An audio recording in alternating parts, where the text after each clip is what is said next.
31st night না, 31st নাইটে ওই যে আপনারা কি করছে, আতশবাজি ও নানা কর্মকাণ্ড, এগুলো হচ্ছে খ্রিস্টানদের সংস্কৃতি। এগুলো পালন করলে ঈমান নষ্ট হয়ে যাবে আপনার। কোন মুসলমান খ্রিস্টানদের বড়দিন পালন করতে পারে না। এক ভাই প্রশ্ন করেছেন, মানুষের মুখমণ্ডল আল্লাহ নিজ হাতে তৈরি করেছে, এটা কতটুকু সত্য? আপনি যে তথ্য পেয়েছেন তা আংশিক, পুরা তথ্যটা আপনার কাছে আসে নাই। বুখারী শরীফের হাদিস, এটা বুখারী শরীফে আছে যে কিয়ামতের দিন পৃথিবীর মানুষগুলো সুপারিশের জন্য হযরত আদমের কাছে যাবে। কার কাছে? আদম আলাইহিস সালামকে বলবে, আনতা আবুন নাস ওয়া খালাকাকাল্লাহু বিয়াদিহি ইশফা লানা ইলা রাব্বিক। এটা হচ্ছে হাদিস যে আদম, তুমি তো মানব জাতির পিতা, আল্লাহ নিজ হাতে তোমাকে তৈরি করছে, আমাদের জন্য আল্লাহর কাছে সুপারিশ করো। তো এই হাদিস থেকে দেখা যায় সব মানুষের চেহারা আল্লাহ নিজ হাতে তৈরি করছে তা না, আদমকে আল্লাহ নিজ হাতে তৈরি করছে। ঠিক। 2, হাত বলতে আবার আল্লাহর হাত আমাদের মতো হাত মনে করবেন না। আল্লাহ নিরাকার। আল্লাহর হাত কি? এটা আল্লাহর সিফাত, এটা অস্বীকার করা কুফর, সাদৃশ্য দেওয়া শিরক। একটা মুআত্তিলাদের কাজ আর একটা মুজাসসিমাদের কাজ। এই ব্যাপারে আমাদের আকীদা আবু হানিফার আকীদা, ফালাহু ইয়াদুন লাইসা কা আইদিনা ওয়ালাহু ওয়াজহুন লাইসা কা উজুহিনা ওয়ালাহু রিজলুন লাইসা কা আরজুলিনা ফালাহু ইয়াদুন কামা ইয়ালিকু বিশানিহি। আল্লাহর হাত আছে, আমাদের মতো হাত নয়। আল্লাহর চেহারা আছে, আমাদের মতো চেহারা নয়। আল্লাহর কদম আছে, আমাদের মতো কদম নয়। লাইসা কামিসলিহি শায়, আল্লাহর কোনো মেসাল নাই। সকল আকারের স্রষ্টা আমার আল্লাহ নিরাকার। আল্লাহর হাত ওই রকম আছে যেরকম হাত থাকা দরকার, সেটা আমাদের মতো 5 আঙ্গুল বিশিষ্ট হাত মনে করলে শিরক হবে। কিছু কিছু নিউজ মিডিয়া প্রচার করে আপনি নাকি যাকে তাকে সাথে মাক্ষা দিয়ে মেরে ফেলতে উৎসাহিত করেন। সাংবাদিকরা তো কত কথাই বলে, ওদের সব কথা কি আর নেওয়া যায়? আমি এটা প্রচার করি যে সাতেমকে মৃত্যুদণ্ড দিতে হবে। সাতেমকে, যে কুলাঙ্গার মুরতাদ কাফের আল্লাহর শানে বেয়াদবি করে, রাসূলুল্লাহ সাল্লাল্লাহু আলাইহি ওয়াসাল্লামের শানে বেয়াদবি করে, তাকেই বলা হয় সাতেম। আর তার শাস্তি হচ্ছে শরীয়তে মৃত্যুদণ্ড। এখন এটা দেওয়ার দায়িত্ব হচ্ছে রাষ্ট্রের। কার? এখন রাষ্ট্র যদি না দেয়, তখন বাকস্বাধীনতার দোহাই দিয়া যে যখন খুশি তখন আল্লাহ তার হাবিবের শানে বেয়াদবি করবে, আর আমরা আঙ্গুল চুষব? ডাকাত ডাকাতি করলে শাস্তি দেওয়ার দায়িত্ব কার? চোর রে। তো গণপিটুরি দিয়া ডাকাত মারে কেন মানুষ? কারণ আইনের ফাঁক দিয়া ডাকাত জামিনে বের হয়ে যায়, ঠিক না? তো মাঝে মধ্যে মানুষ আইনকে হাতে তুলে নেয়, যদিও এটাকে মবক্রেসি বলা হয়। সুস্পষ্টভাবে কেউ যদি সাতেম প্রমাণিত হয়, তার একমাত্র শাস্তি মৃত্যুদণ্ড। এটা কে নির্ধারণ করবে? সিচুয়েশন ফয়সালা দিবে।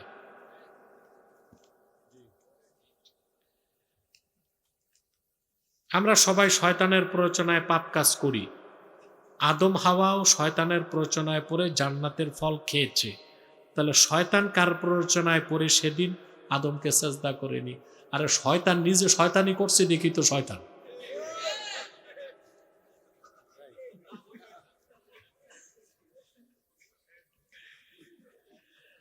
নামাজের সামনে দিয়ে যাওয়া আসা করলে কি 40 দিনের ইবাদত নষ্ট হয়ে যায়? রাবি বলছেন 40 দিন না 40 বছর, আমি জানি না, দাঁড়ায় থাকতে হবে। ইবাদত নষ্ট হবে না, গুনাহ হবে। কি হবে? মা মারা গেছেন, বাবাকে বিয়ে করানো সন্তানদের কোনো কর্তব্য আছে কিনা? আর যদি দেখেন জোয়ানকালে মা মারা গেছে, তো বাবার খেদমত লাগবে না? স্ত্রী যে খেদমতটা দিবে, এটা কি মেয়ে পারবে? বোন পারবে? চাকরানি পারবে? তো উচিত হচ্ছে সন্তানদের যদি ইকোনমিক্যাল ফিটনেস ভালো থাকে, বাবাকে বিয়ে করায় দাও।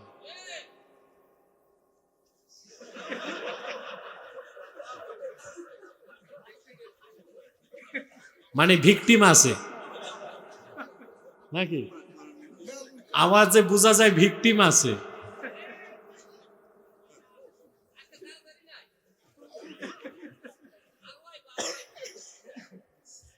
স্ত্রী যদি পরকিয়া করে তারপর যদি ক্ষমা চায়, তখন তার সাথে সংসার করা কি জায়েজ কিনা? অবশ্যই।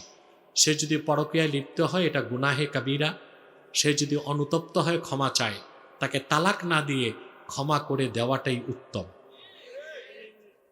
আর স্ত্রীরা পরকিয়া করে এজন্য আপনারাই তো দায়ী। আপনি বিয়ে করছেন, গেছেন সিঙ্গাপুর, 10 বছরে আর আসেন না, তারপর পাঠাইছেন একটা আইফোন, বউকে দিছেন, বউকে মার কাছেও রাখলেন না, শাশুড়ির কাছেও রাখলেন না, ফ্ল্যাটে রাখছেন, ব্যাংকের অ্যাকাউন্ট মায়ের নামে করেন নাই, বউয়ের নামে করছেন, তো ওটা পরকিয়া করবে না তো কি করবে? ওটার সাথে তো শয়তান 10-12টা থাকে।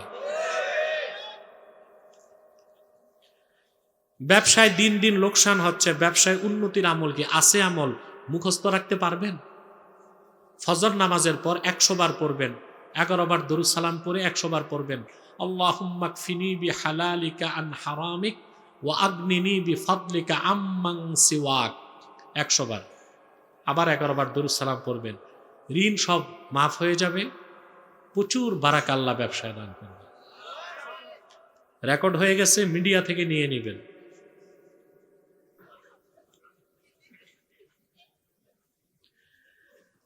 আমি 5 ওয়াক্ত নামাজ পড়ার পরেও অশ্লীল কাজ ছাড়তে পারছি না, গুনাহগুলো বারবার করি। খুব সুন্দর প্রশ্ন করছেন। একটা হচ্ছে নামাজ কবুল, আর একটা হচ্ছে নামাজ আদায়। দুইটা বিষয়। একটা নামাজ কবুল হইল কি হইল না দেখার দরকার নাই, সারা জীবন নামাজ পড়তে হবে। তাইলে আপনি যত বড় গুনাহগার হন, নামাজের হিসাবে আর ধরা খাইবেন না, কবুল না হইল। কথা বলেন। আর আপনার সব আমল ঠিক আছে, নামাজ পড়লেন না, কেন পড়লেন না? ওই যে শয়তান ওয়াসওয়াসা দিছে। কলিমুদ্দিন নামাজ পড়ে, সলিমুদ্দিন নামাজ করে পরে সুদও খায়, ঘুষও খায়, তো তুই নামাজ পড়ে কি করবি? কথা বলে না, না, এটা শয়তানের ওয়াসওয়াসা। কলিমুদ্দিন সলিমুদ্দিনের সুদের গুনাহ আলাদা হবে, ঘুষের গুনাহ আলাদা হবে, নামাজের হিসাব আলাদা। সারা জীবনের এক ওয়াক্ত নামাজও যদি কবুল না হয়, নামাজের কারণে আপনি আটকা পড়বেন না। আর সব আমল ঠিক, নামাজে যে আটকা পড়লো সে ফেল, তার আর বেহেশতে যাওয়ার সুযোগ। তিরমিজির হাদিস, রাসূলুল্লাহ সাল্লাল্লাহু আলাইহি ওয়াসাল্লাম ইরশাদ করেছেন, আউয়ালু মা ইউহাসাবু বিহিল আবদু ইয়াউমাল কিয়ামাতিস সালাহ। সর্বপ্রথম কিয়ামতের দিন বান্দার যে আমলের হিসাব নেওয়া হবে সেটা হচ্ছে নামাজ। এটা হচ্ছে নামাজ আদায়। এখন নামাজ কবুল কোনটা? সুবহানাল্লাহ। যার নামাজ কবুল হয়ে যাবে, ওর আমল নামায় কোনো আর গুনাহ থাকবে না, আর আল্লাহ তারে বিনা আযাবে জান্নাত দিবেন। আর দুনিয়াতে আল্লাহ তাকে এমন চরিত্র দিবে যে সে আর খারাপ কাজ করবে না। ওটা নামাজ কবুল হইলে। তো যে ভাই বলছেন নামাজ পড়ি গুনার কাজ করি, তার নামাজ আদায় হচ্ছে, কবুল হচ্ছে না। কবুল হইলে গুনার কাজ সে ধীরে ধীরে ছেড়ে দিবে। এখন নামাজ কবুলের নিয়ম কি? প্রশ্ন আসে না?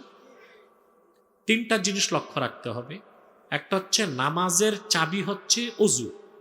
বেহেশতের চাবি নামাজ, নামাজের চাবি অজু।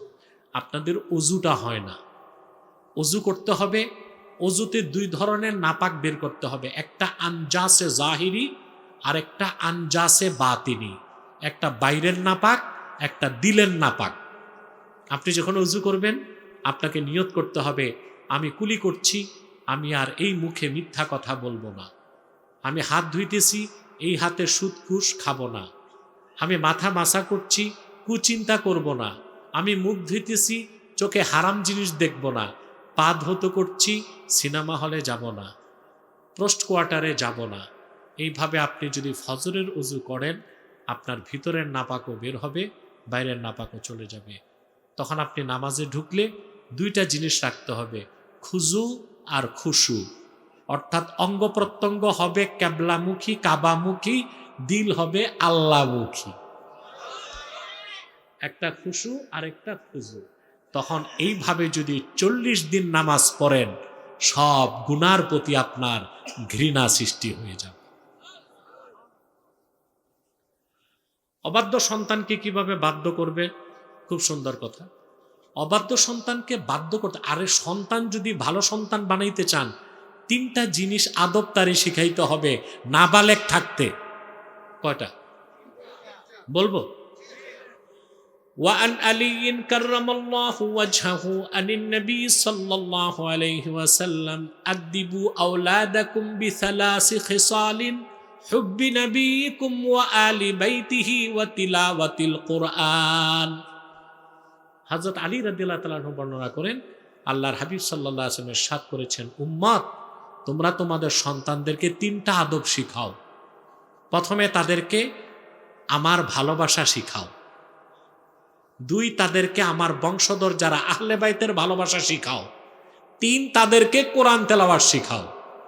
এই সব কাজ করতে হবে বালেগ হওয়ার আগে, 7 বছরের আগে। 7 বছর হইলে মুরু আওলাদাকুম বিসসালাহ ওয়া হুম সাবু সিনিন।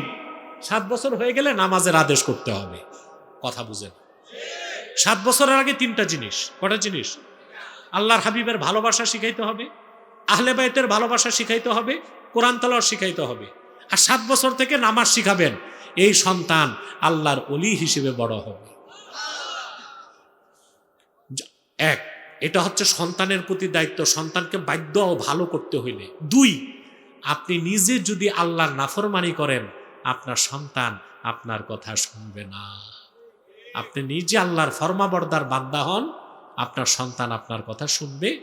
আর সন্তানকে বাধ্য রাখতে সবচেয়ে বেশি দরকার কাউন্সিলিং। কি? অর্থাৎ তাকে প্রচুর সময় দিতে হবে। যত ব্যস্ত থাকেন আপনি, অন্তত 2 ঘন্টা সন্তানদের জন্য রাখবেন, রাতে নিয়ে বসবেন। যত ব্যস্ত থাকেন, এটা মনে রাখবেন আপনারা, ব্যবসায়ীরা, চাকরিজীবীরা সবাই মনে রাখবেন। সন্তানদেরকে নিয়ে বসবেন, সারাদিনের রুটিনটা তার থেকে শুনবেন। সে নামাজ পড়ছে কিনা, সে স্কুলে গেছে কিনা, হোমওয়ার্ক করছে কিনা। তারপর তাকে বন্ধুত্বের ছলে তার ভিতর থেকে কথাগুলো নিতে হবে।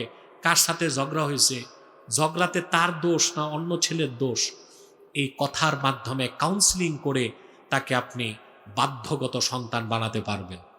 আর আপনি বা সন্তান পালতেছেন, সেই স্কুলে যাচ্ছে, 1 সপ্তাহে সন্তানের সাথে আপনার বৈঠক হইল না, এই সন্তান কখনো গড়ে উঠবে না। কথা মনে থাকবেন? হয়ে গেছে, আসুন দোয়া করি। আর কোনো বক্তব্য আছে? আলহামদুলিল্লাহি রাব্বিল আলামিন ওয়াল আকিবাতু লিল মুত্তাকিন ওয়াস সালাতু ওয়াস সালামু আলা নাবিয়িনা ওয়া নাবিয়িল আমবিয়া মুহাম্মাদিন সাল্লাল্লাহু আলাইহি ওয়াসাল্লাম রাহমাতিল লিল আলামিন।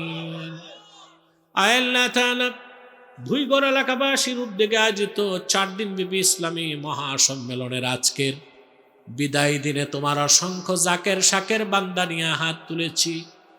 রব্বুল আলামিন, এতগুলো মানুষের মধ্যে যার 2টো হাত তোমার ভালো লাগে আল্লাহ, তার 2টো হাতের বিনিময়ে আমাদের জিন্দেগীর সব গুনাহ মাফ করে দাও। হৃদয়ের গভীর থেকে দোয়া করি আল্লাহ, তোমার আখিরি নবী নূর নবীজি আমার মুহাম্মদ মুস্তাফা সাল্লাল্লাহু আলাইহি ওয়াসাল্লাম আজ থেকে 1500 বছর আগে দুনিয়া থেকে বিদায় নিয়েছেন। হায়াতুন নবী হিসেবে জান্নাতুল ফেরদাউস রওজা মুবারকে বিশ্রাম নিয়েছেন। আল্লাহ জীবনে একবার তোমার